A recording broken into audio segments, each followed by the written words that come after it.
What is going on, everyone? Happy Friday. I hope you are at home and you are healthy and you are drinking your Airborne like myself. I hate to talk about the corona, but you know that everyone is just like overly consumed with this. So I'm gonna wait a minute or two for people to start hopping on. Ryan Hasbrook, you are my first viewer. Drop some love, everyone that's hopping on. Everyone watching on the replay, you know I like to see where you're watching from. I like to engage, so drop any comments, questions, anything that you have in the comments. Now, the corona, you guys, there is a point where fear is the devil, okay? And yes, I understand that this is a problem, but I also feel that fear has consumed the world. And this is all very crazy. If any of you agree with me, drop a cray cray in the comments, okay? Anyhow, I'm being proactive. I am drinking my Airborne. I am going to take the proper precautions, but I'm not going to stay in the house all day, every day. Okay, so back to why I did this live video.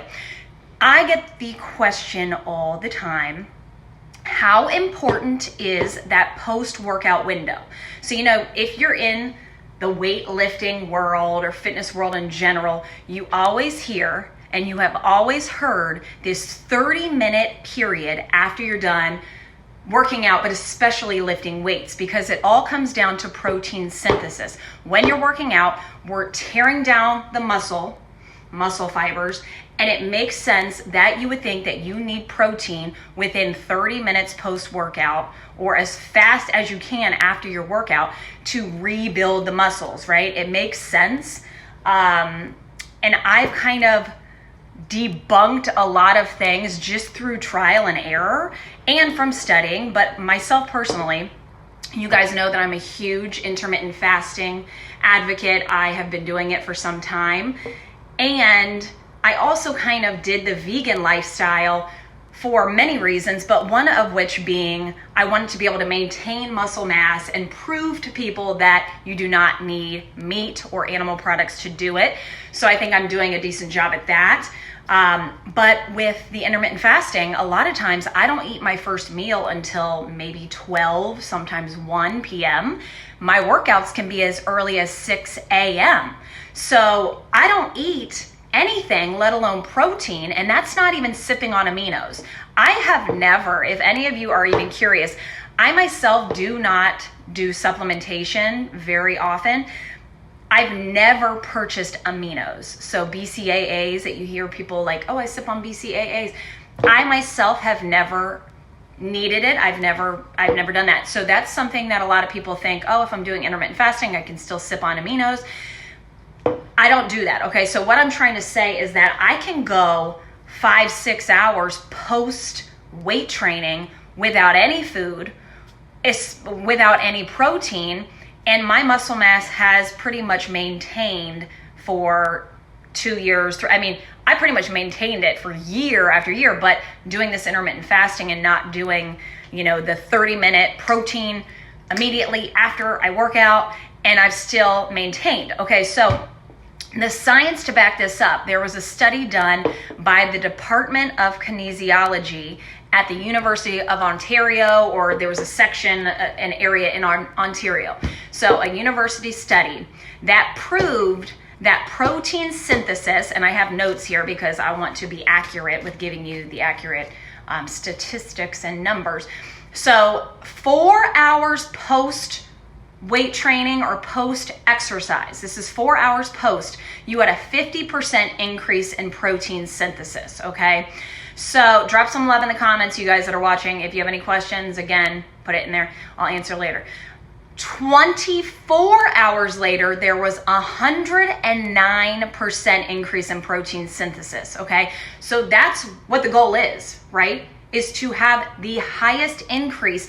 Whereas people think that you're getting like that biggest, that 30-minute period is like going to be the biggest surge, the biggest increase in protein synthesis, and that's why we need the protein during 30-minute window after we're done weight training. And this study proves that 24 hours post weight training or exercise in general is when we get the bulk of the protein synthesis. It doesn't come back to baseline until 36 hours post exercise. Okay, so totally debunking this whole post workout window necessary for protein consumption in order to rebuild our muscles.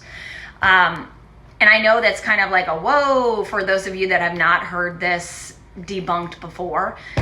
But I'm telling you, I have lived it the last 2 years, actually 2.5 years, with doing intermittent fasting and things like that. Not that I do it every single day, but I do it more times than not. So definitely, and I know a lot of other people that do it. So I know you're gonna, if you talk to bodybuilders, they're eating like 7, 8, 9 meals a day, and they're eating their chicken breasts like before they get out of the gym. Like it's very interesting to me. That's all I'm going to say.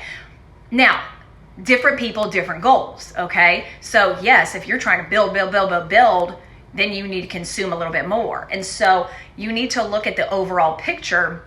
If you are an average person, I hate to say an average person because no one of you is average, you're all amazing, but a person whose goal is health, I wanna be lean, I wanna have muscle mass, I wanna be healthy, I wanna feel good, then you need to make sure you're consuming the proper amount of protein in a 24-hour period. That's really what it comes down to. It doesn't matter consuming something within 30 minutes post-exercise. It will not make a difference one way or another.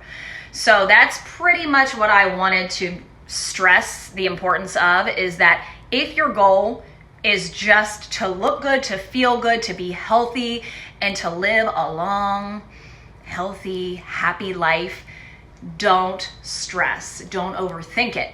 And even for those people that have specific goals, I think that they are stressing a little bit too much. You know, their coach might say, you got to eat this chicken breast like legit by the time you get to your car after you leave LA Fitness, because that's going to be like the most impact on your muscles and the biggest amount of growth that you can have. It's not that crucial. It really is not.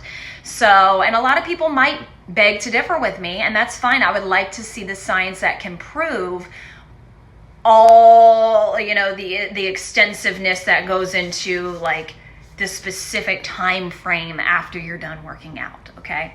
So, and I would like to see that. So if anyone does have anything to prove me wrong, and it's not even me, it's this study that came out. So yeah, so that's where we're at.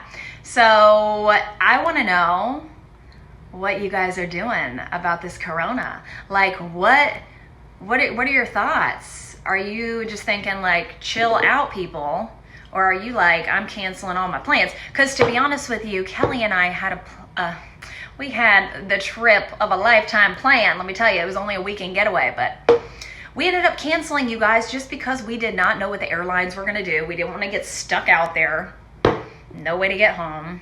We got babies at home. It's just not all fun and games anymore when you are adulting with kids, okay? Not when you have to be mature about your decisions. No, I'm just kidding.